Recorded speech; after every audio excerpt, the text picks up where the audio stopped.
आधिकारिक जांच में और भ्रष्टाचार विरोधी ब्यूरो की जांच में साबित हुआ कि उनकी भर्ती अवैध, गैर कानूनी और धोखाधड़ी से की गई। गृह विभाग की ओर से जारी सरकारी आदेश के अनुसार फायर एंड फाइटर्स चालकों के लिए 2020 की भर्ती प्रक्रिया हुई थी। उसके दौरान की गई जो रिक्रूटमेंट थे उसे गैर कानूनी बताया गया है और शुरुआत से ही इसे अमान्य बताया गया और तत्काल प्रभाव से रद्द घोषित कर दिया गया। देखिए, तादाद जो है वो 103 कर्मचारियों की है। ये कार्रवाई दिसंबर 2022 में गठित एक जांच कमेटी तश्कील दी गई, जिसकी रिपोर्ट सामने आई और उसके बाद ये कार्रवाई की गई, जिसने रिक्रूटमेंट प्रोसेस में गंभीर छेड़छाड़, बदउन्मानी के इल्जामात की जांच की थी। कमेटी ने पेपर लीक के नतायज में हेरफेर और सरकारी रिकॉर्ड में छेड़छाड़ की सबूत मिलने के बाद आपराधिक जांच की सिफारिश की थी। तो फायर डिपार्टमेंट के मुलाजमीन पर यह कार्रवाई हुई है। फायर एंड इमरजेंसी डिपार्टमेंट के मुलाजमीन पर जम्मू कश्मीर हुकूमत की जानिब से बड़ी कार्रवाई की गई है।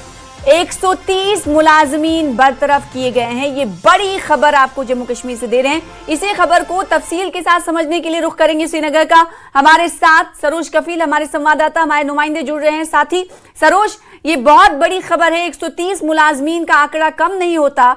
फायर एंड इमरजेंसी डिपार्टमेंट में तैनात थे जिनके खिलाफ सरकार ने कार्रवाई की। क्या शिकायतें मिली, कितने दिन तक ये जांच चली, फिर उसके बाद इन्हें रद्द कर दिया गया?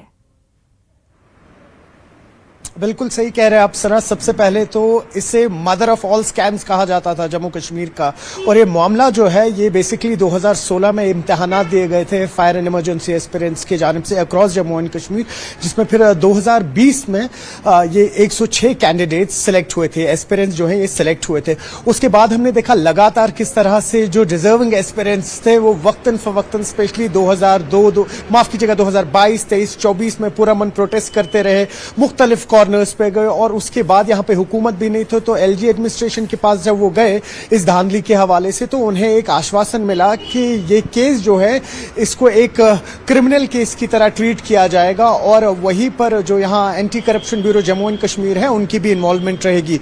2020 में करीबन 106 लोग थे जिनकी नियुक्ति हुई थी और उसके बाद 2024 में 3 एस्पिरेंट्स इसमें से जो ऑलरेडी जॉब करते थे उनको निकाल दिया गया था। अब टोटल बचे हुए 103 थे। धांधलियां हुई थी, जो इन्होंने आंसर शीट्स दिए थे उसमें धांधलियां हुई थी। इन्होंने नकली अपने मार्क्स कार्ड बनाए थे जो इनको एलिजिबिलिटी के लिए चाहिए थे, और धांधलियां हुई थी कहीं ना कहीं जो डिजिटल मार्क्स कार्ड इनके आगे बनाए गए थे, जिस पर फिर काफी ज्यादा ह्यू एंड क्राई हुआ। और ये तमाम मामला जो है ये उपराज्यपाल मनोज सिन्हा ने अपने पास रखा हुआ था और उसके चलते हुए आज आप देखेंगे जब इसमें एंटी करप्शन ब्यूरो की इन्वॉल्वमेंट हुई तो तमाम वो एस्पिरेंट्स जिन्होंने ज्वाइन किया था उन 130 एस्पिरेंट्स को, और पहली बार ऐसा हो रहा है कि 103 जो अब एम्प्लॉय बन चुके थे Jammu and Kashmir fire and emergency services के, उनको निकाल दिया गया है। और कहीं ना कहीं ये एक राहत। कुछ दिनों पहले जब ये इमरजेंसी में ये सेशन बुलाया गया था असेंबली का, तो हमने देखा था कि असेंबली के बाहर फायर एंड इमरजेंसी के एस्पिरेंट्स कुछ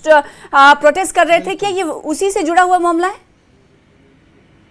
बिल्कुल बिल्कुल सही कह रहे हैं आप। ये वही मामला है जब कुछ दिन पहले जब यहाँ असेंबली चल रही थी तो करीबन हजारों की तादाद में यहाँ एस्पिरेंट्स आए थे और यही मुतालबा था उनका। आपको याद होगा उस टाइम बात हुई थी 2016 में इनके इम्तिहानात हुए, उसमें फिर धांधलियां हुई और ये चाह रहे थे कि इनको इंसाफ मिले। जैसा मैं आपसे कह रहा था, वक्तन फवक्तन अलग अलग पावर कॉरिडोर्स पे जाते थे लेकिन इंसाफ नहीं मिल रहा था। आज उनके लिए बहुत बड़ा रिलीफ होगा क्योंकि इसमें करीबन 32,000 ऐसे एस्पिरेंट्स थे अक्रॉस जम्मू एंड कश्मीर जिन्होंने इम्तिहान दिए थे और वो मांग कर रहे थे कि इसमें जो एंटी करप्शन ब्यूरो है उनकी इंटरवेंशन हो और जो 106 नियुक्तियां हुए हैं उनमें से कहीं ना कहीं सारी धांधली पे हुई थी और उनको टर्मिनेट किया जाए। तो ये जो अभी आपने जब इस न्यूज का जिक्र किया तो ये जम्मू एंड कश्मीर गवर्नमेंट की तरफ से नहीं, ये होम डिपार्टमेंट की तरफ से आई है जो इस वक्त उपराज्यपाल मनोज सिन्हा खुद देखते हैं। क्योंकि अगर हम फायर एंड इमरजेंसी की बात करें वो भी होम डिपार्टमेंट में आता है, तो कहीं ना कहीं राहत है उन तमाम 35,000 एस्पिरेंट्स के लिए। लेकिन लेकिन अब ये देखना होगा